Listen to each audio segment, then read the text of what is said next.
Santa Perpetua y Santa Felicidad. Mártires. 202. Memoria libre. 7 de marzo. Septimio Severo había renovado la persecución en todo el Imperio Romano. Su edicto prohibía toda propaganda cristiana, y se dirigía, en consecuencia, contra los convertidos y los cómplices de su conversión. Ahora bien, en Tuburbium, ciudad próxima a Cartago, fueron detenidos 5 catecúmenos, Revocato y Felicidad, esclavos ambos, Vivia Perpetua, joven casada de familia ilustre, y 2 manchevos llamados Saturnino y Secundulo.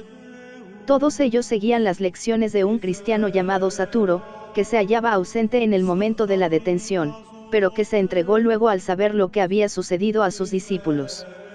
Sometidos en los primeros días a la custodia libera, permanecieron en sus casas estrechamente vigilados, sin poder hablar más que con sus familiares. En este momento es cuando hay que colocar una curiosa escena que se desarrolló entre Perpetua y su padre, el único pagano que había en toda la familia. Trataba el anciano de reducirla al culto de los dioses, pero ella se resistía enérgicamente. «Padre mío», le decía, «¿ves este vaso?». «Sí». «¿Puedes llamarle otra cosa que vaso?». «De ninguna manera». «Pues yo tampoco puedo recibir otro nombre que el de cristiana». Santa Perpetua y Santa Felicidad, mártires. Aprovechando aquella libertad relativa, los detenidos recibieron el bautismo, y esto aumentó el rigor de los perseguidores. Pocos días después les arrastraban a un sótano hediondo de las prisiones de Cartago. El cambio fue sensible, sobre todo para Perpetua. Prohibiósele llevar el hijo a quien entonces daba el pecho. A los sufrimientos físicos y morales de esta separación, juntóse el espanto de verse encerrada en una cárcel tenebrosa, donde no se podía respirar a causa de la multitud de los prisioneros. Felizmente, la caridad de los cristianos vino al socorro de los cautivos. A fuerza de oro consiguieron que diariamente se sacase a los cristianos de su encierro durante algunas horas. Perpetua aprovechaba estos momentos para recibir la visita de su padre y de su hermano, los cuales le traían el pequeñuelo, casi muerto de hambre. Con nuevas dádivas logró el permiso de guardarle en la prisión, y desde entonces, dice ella, ya no volví a sufrir más, todas mis penas e inquietudes se disiparon, y la cárcel se convirtió para mí en una casa de placer. En una de aquellas entrevistas le dijo su hermano: «Señora mía y hermana, te veo ya en una alta dignidad, pide a Dios que te haga ver si todo esto terminará con el destierro o con la libertad». Perpetua rezó, y al día siguiente contaba a su hermano esta visión simbólica. «Parecióme que subía a través de una escala de oro, muy alta y estrecha, cuya extremidad tocaba con el cielo. A uno y otro lado había espadas e instrumentos de suplicio, y al pie estaba tendido un dragón monstruoso. Saturo subía el primero, y al llegar a la cima volvióse hacia mí y me dijo: «Yo te sostendré, pero ten cuidado de que el dragón no te muerda». «En el nombre de Cristo», respondí yo, «no me dañará», y trituré la cabeza del monstruo, poniendo el pie sobre ella. Habiendo llegado a la altura, descubrí un jardín espacioso. En el centro había un hombre de blancos cabellos, de prócer estatura, que estaba ordeñando sus ovejas, y en torno suyo muchos miles de personas con vestiduras blancas. El pastor levantó los ojos, y fijándolos en mí, dijo: «Veo, hija mía, que has llegado sin novedad». Después, llamándome a su lado, me hizo comer un poco de leche cuajada, recibílo con las manos juntas y lo comí, mientras los asistentes decían: «Amén». Al despertar me sentía en la boca un gusto delicioso. Cuando corrió el ruido de que los mártires iban a ser juzgados, el padre de Perpetua llegó desde Tuburbium, y, penetrando en la cárcel, trató nuevamente de convencer a su hija. «Hija mía», exclamaba, «ten compasión de mis cabellos blancos, ten compasión de tu padre, si es que aún soy digno de este nombre. Acuérdate de que mis manos te han criado, de que gracias a mi solicitud has llegado a esta flor de la edad juvenil, de que siempre te he preferido a todos tus hermanos. No hagas de mí un objeto de oprobio entre los hombres. Piensa en tus hermanos, en tu madre, en tu tía, piensa en tu hijo, que no podrá vivir sin ti». Así, dice Perpetua, así hablaba mi padre en el arrebato de su cariño. Echábase a mis pies, derramaba tiernas lágrimas, y no me llamaba ya, mi hija, sino, mi señora. Y yo tenía piedad de los cabellos blancos de mi padre, el único en toda mi familia que no se iba a alegrar de mis dolores.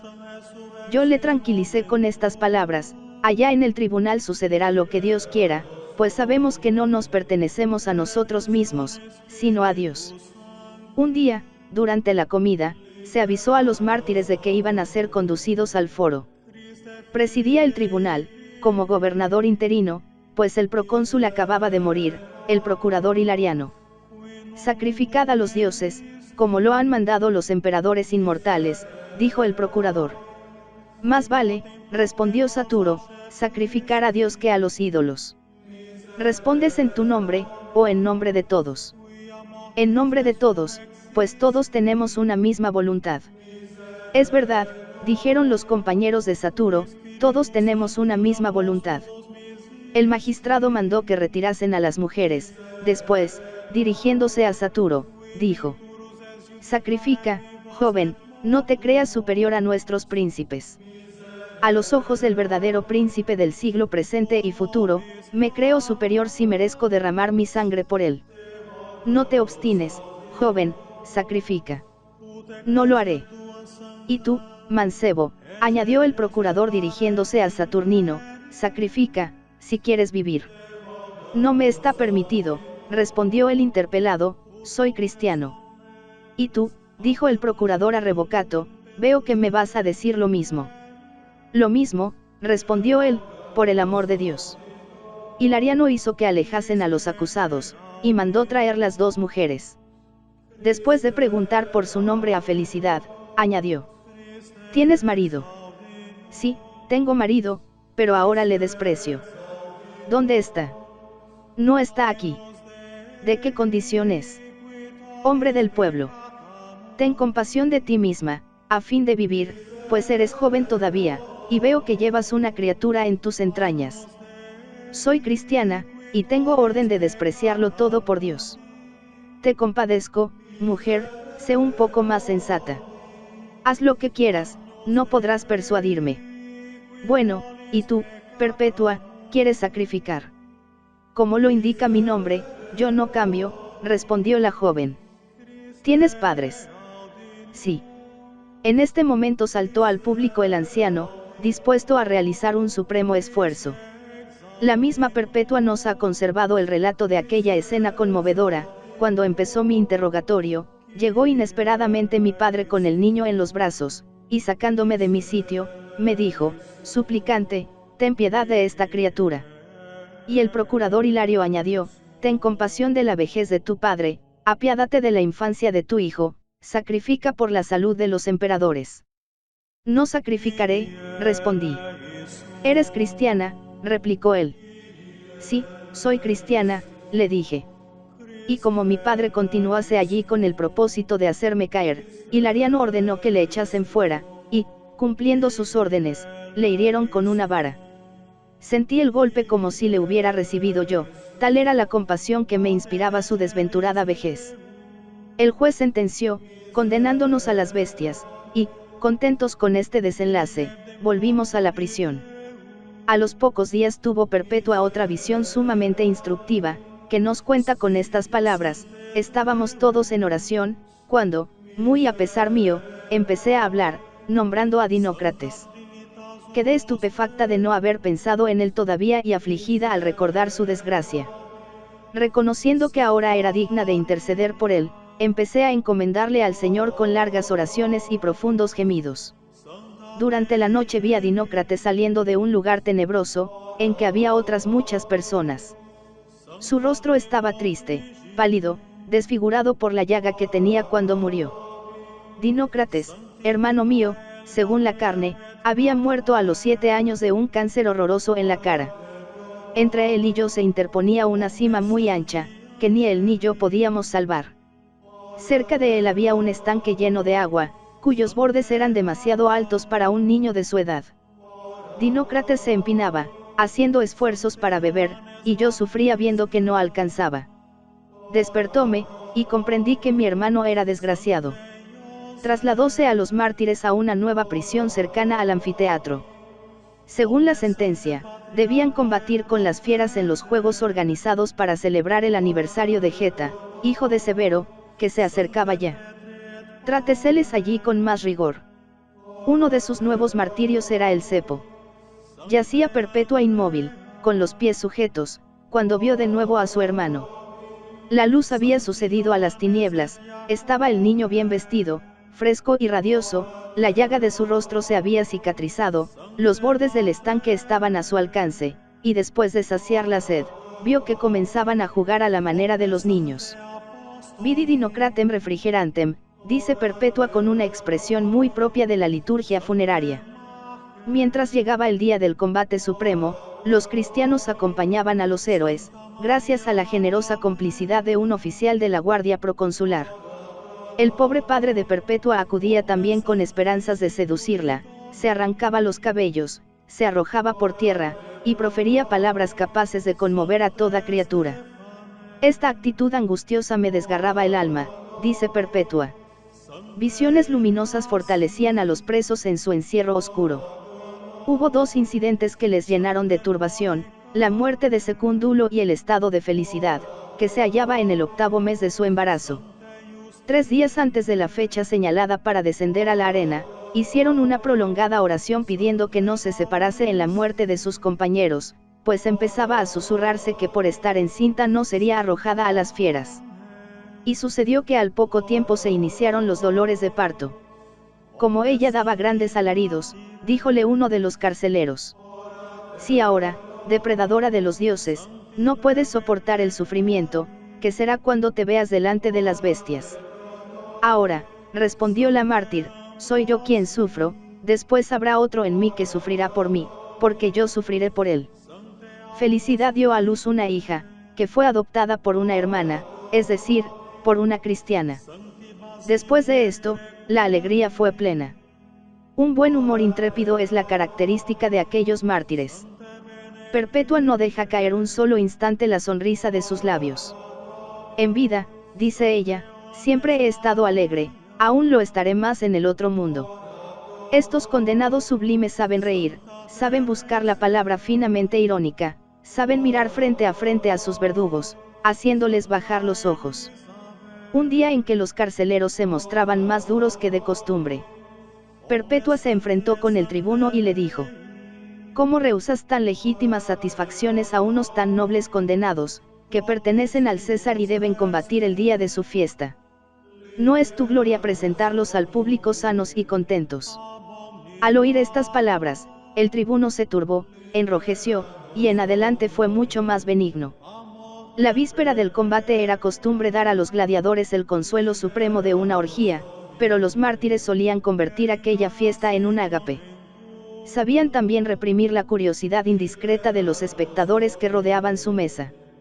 Es que no os basta la jornada de mañana, les dijo Saturo, para que vengáis a contemplar desde ahora a los que odiáis. Amigos de hoy, enemigos de mañana, mirad bien nuestros semblantes, a fin de que nos reconozcáis en el día del juicio. Estas palabras generosas convirtieron a muchos, los demás fueron desfilando avergonzados. Al día siguiente entraron en el anfiteatro. Iban alegres, el rostro bañado de una hermosura celeste, bajo la emoción de la alegría, no del temor. Las dos mujeres seguían a sus compañeros. Perpetua, serena, avanzaba con la gravedad de una matrona, velando con sus párpados, suavemente inclinados, el brillo de su mirada. Felicidad, más débil, tenía la palidez de la mujer que acaba de dar a luz. A la puerta quisieron vestir a los hombres el traje de los sacerdotes de Saturno, a las mujeres, el de las sacerdotisas de Ceres. Todos se opusieron. Hemos venido aquí, decían, por nuestro propio gusto, por no renunciar a nuestra libertad. Esta es la causa por la cual entregamos nuestras vidas, este es el pacto que hemos hecho con vosotros. Se hizo justicia a esta reclamación altiva. Inmediatamente fueron presentados a la multitud. Revocato, Saturnino y Saturo amenazaban a los espectadores con la venganza divina. Perpetua cantaba. Al llegar ante Hilariano, le dijeron: tú nos juzgas a nosotros, pero Dios te juzgará a ti. El pueblo, irritado, pidió que se les hiciese pasar ante los bestiarios, armados de látigos. Ellos aceptaron la flagelación, acordándose de Cristo. Soltaron las bestias. Revocato y Saturnino fueron destrozados por un oso. En cambio, parecía que los animales tuviesen miedo de acercarse a Saturo. Un jabalí lanzado contra él hirió mortalmente al guarda, un oso se negó tenazmente a salir de la fosa. Entretanto, el mártir hablaba tranquilamente con un soldado de la curia, que en la prisión se había mostrado muy humano con los mártires y estaba casi convertido. Ya lo ves, le decía, como te lo anuncié antes, las fieras no se atreven a acercarse a mí. Pero apresúrate a creer en el Cristo, porque van a soltar un leopardo y ese me matará de una dentellada. Poco después llegó el animal, dejando al mártir bañado en su sangre. Bien lavado está, bien lavado, gritaba el público, aludiendo al bautismo. El moribundo pudo aún decir a su amigo: adiós, acuérdate de mí, que no te turbe este espectáculo, sino que te confirme. Pidióle un anillo, y se lo devolvió empapado en su sangre. Acto seguido apareció el espoliario, encargado de dar el golpe de gracia. Santa Perpetua, entretanto, había empezado el suplicio de las dos mujeres. Habíaselas expuesto a una vaca furiosa, despojadas de sus vestidos y envueltas en una red, según era la costumbre. La delicadeza aristocrática de Perpetua y la debilidad de su compañera, cuyos senos apenas podían retener la leche, inspiraron en la multitud un sentimiento de compasión, y accediendo a sus gritos, se les devolvieron sus vestidos. Perpetua recibió el primer golpe. Levantada en el aire por la vaca, vino a caer de espalda. En la caída, su túnica se rompió y sus cabellos se desataron. Deseando morir decorosamente, como la Polixene de Eurípides, recogió los pliegues de su vestidura y los dispuso en orden. Después, no queriendo, en su doble altivez, recibir a la muerte con los cabellos desparramados, como una mujer en duelo, recogiólos con donaire, y con un broche los sujetó en la frente. Así adornada, se levantó, y viendo no lejos de ella a Felicidad tendida en el suelo, diole la mano y la levantó. Conmovido por este espectáculo, clamó el pueblo que no quería ser testigo de su muerte, y, en consecuencia, las dos mártires salieron del anfiteatro por la puerta de los vivos. Al otro lado se encontró Perpetua un catecúmeno, llamado Rústico, que seguía con admiración todos estos incidentes. Pero, ¿cuándo nos exponen a esa vaca?, preguntó la heroína, que en el éxtasis de su felicidad había perdido la noción de cuánto acababa de suceder. Sus heridas la volvieron a la realidad, y con sus heridas las palabras de los cristianos que se iban juntando a Rústico. Permaneced firmes en la fe, les decía ella, amaos los unos a los otros, no os escandalicéis de nuestros sufrimientos. La compasión del público había sido una ráfaga pasajera. Arrepentido de su flaqueza, empezó a gritar que quería ver morir a las dos mujeres. Introdujéronlas de nuevo en el anfiteatro. Diéronse el beso de la paz y aguardaron el golpe tranquilamente. Ante Perpetua presentóse un gladiador novicio, que temblaba de inexperiencia o de emoción. El primer golpe, mal dirigido, vino a dar en el hombro. Perpetua no pudo contener un grito. Después, cogiendo la mano del verdugo, puso ella misma la punta del cuchillo sobre su garganta. Las actas que nos cuentan este precioso martirio y que tienen, en parte, todo el encanto de una autobiografía, son uno de los documentos más puros y más hermosos de la antigüedad cristiana.